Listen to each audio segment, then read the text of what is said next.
This is definitely a little different than how I normally shoot, but I got a little bit of time today, so I figured I would pick up the camera and do a vlog style video for you guys. I'm in my hoodie though, because even though the sun is coming through, it's supposed to rain soon and it's getting kind of cold. So I got the hoodie on. I'm gonna turn you guys around here in a minute and we're gonna get into today's video. Really quick before we jump into it, a part of today's video is we are gonna be adding an SLW 10, I think. It's the J-Bow wave maker. I had two of them in here. I took both of them out because I added the SCP-70 gyre pump. I'll throw clips over so you guys can see what I'm talking about. But I'm gonna throw another SLW10 back in because I need a little bit more flow on the front across the toadstools. I might add a second one in the back, we'll see. But we're definitely gonna add at least one to the front right now just to get a little bit more flow to those toadstools. The real reason for me telling you guys about the SLW10 is because if you guys are interested in any of the products that I show in my videos, including the aquarium equipment, aquarium supplies, as well as the camera setup that I use to film these videos, you guys can click the Amazon link in my bio and it'll take you to all the affiliate links that I use for the fish tanks here. So yes, I do get some commission from those links. That's mainly the reason why I'm telling you guys, but if you want to help out and support the channel, that is a great way to do it. So this is the SLW10 that we need to put back in the aquarium. And it's kind of dirty, but I'm really lazy and I don't want to clean it. It's just gonna go back in the tank. We're gonna add the flow and see if that's what these toadstools need. And if it is, then we can take it out, we can clean it. And if it's not, then we gotta take it out anyways. So we're just gonna throw it back in the tank. That's the SLW10. I got the controller down here, which I stupidly took both the controllers off the control panel because I thought I would not add the SLW10s back, but now I'm out of zip ties, so it's just gonna be hanging off to the side for now. But we're gonna get this set up and plugged in, and then we'll get into the main topic of today's video, which is some of the things that I wish I would have changed or switched up before I set up my reef tank, and so some of those things that I would do differently if I were to set up my tank again. We got the pump positioned in the aquarium. We've got it all set up. We just need to plug in these two puppies and then change around on the controller a little bit and we'll be good. As you can see, it's definitely making some movement inside the aquarium. So hopefully these three in the front, or front middle, these three toadstools are the main ones that needed some extra flow. This guy got a lot of the flow from the gyre pump coming across the top and down the left side, and then this guy got flow from somewhere else, maybe from the gyre somehow, but these three definitely needed more flow and we got it. Some of the things I wish I could have done differently when setting up this aquarium. The first one starting out is gonna be the sand bed. When it comes to sand, I am a fan. I've obviously got sand in the 38-gallon Peninsula, and then I've got sand in the 10-gallon NEM only reef.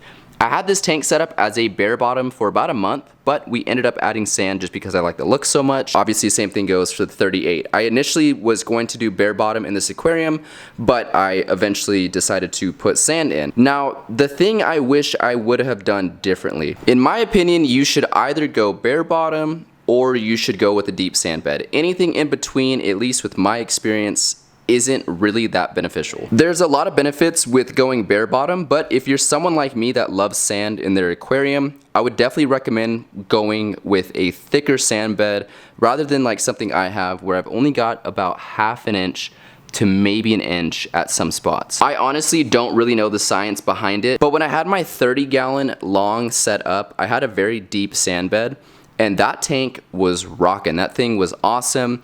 I never really had any algae outbreaks, but with this tank, for some reason, and it's really lingering on the sand bed with this aquarium in particular, hair algae or the string algae all across the sand bed. I'm not sure if it's directly because of a shallow sand bed, but like I said, I've only got about ½ an inch of sand and maybe an inch of sand at most on certain spots, but this very shallow sand bed has not been doing well. So if I were to set this tank up again, I would definitely add a lot more sand. I would probably try to shoot for around 2 inches or more, but if you've got anything between like ½ an inch to 1½ inches, I don't know, from my experience, I have not had success with very shallow sand beds. So that might be something I have to change in this tank in the future. If we do a rescape or move the tank or something, we'll probably add about another at least 20 pounds of sand into this tank, if not more. Now for the second one, I actually made a video recently talking about which aquarium or reef tank is right for you. And in that, I talked about aquascaping and figuring out what kinds of corals you initially are going to want to keep in your aquarium. And there's kind of two ways to go about that. If you buy your tank first and then start filling it with different species of coral, then obviously that is one way to go about it. But the second way is to have a species in mind, or if you want to do like an SPS dominated tank, you kind of buy your aquarium and your equipment based off of that. However, when I first set this tank up, I had not only softies, LPS, but I also had SPS. I had it initially set up as a mixed reef, and now that I've gone towards mostly softies only, the aquascape that I have doesn't really work well for these softies. These corals in general all need about the same amount of flow and the same amount of light.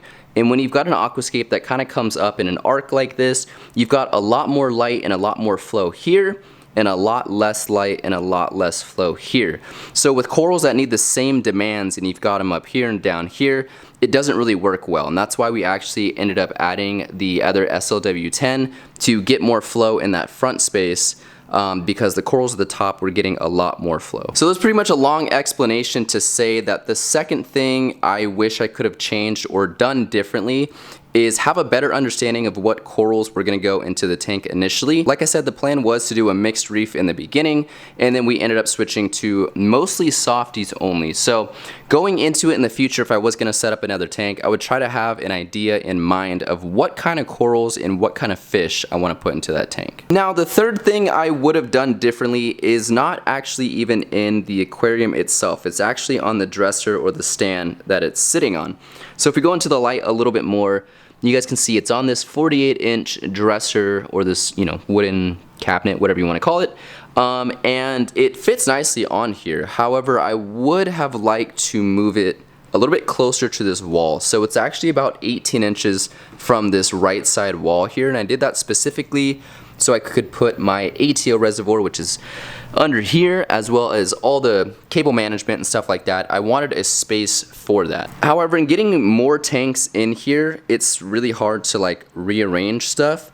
So where this tank is, I could have fit it right here if this was moved over another 18 inches. So if this was pushed back against the wall, I could have fit that in front of here and then another tank there, which sounds very obsessive and crazy, because it is, but living in an apartment and trying to do all of this for you guys and the channel and all that, I have to be creative in where I put the tanks and the different kind of setups that I have. So if I was able to put that there and kind of consolidate space and have this open, that would have made it a lot more easy. With that being said, I am happy that I'm able to kind of tuck away and hide my ATO reservoir, as well as all the cables back there. And this is definitely enough space to like get back here and manage everything that I need to. So that's nice, but it would be cool to be able to move the tank and kind of reconfigure everything so that I can add a third tank. But that's just me being crazy. That's actually kind of all I have for you guys today. I just wanted to give you guys my 2 cents on what I would have changed on my reef tank setup in particular. And this is just on the 38-gallon Peninsula reef. I could go into a whole nother video on talking about things that I wish I could change on the 10-gallon, but every setup's different, so maybe a different video in the future for that tank in particular. But if you guys have any questions, please comment down below. Be sure to check out my other socials, links in the description below. And be sure to check out the affiliate links, because like I said, that kind of helps out the channel. So if you guys are trying to support me, click those affiliate links. And if you guys ever buy anything from Amazon, that supports me and helps me out. So appreciate it. I'll catch you guys on the next one. Peace out.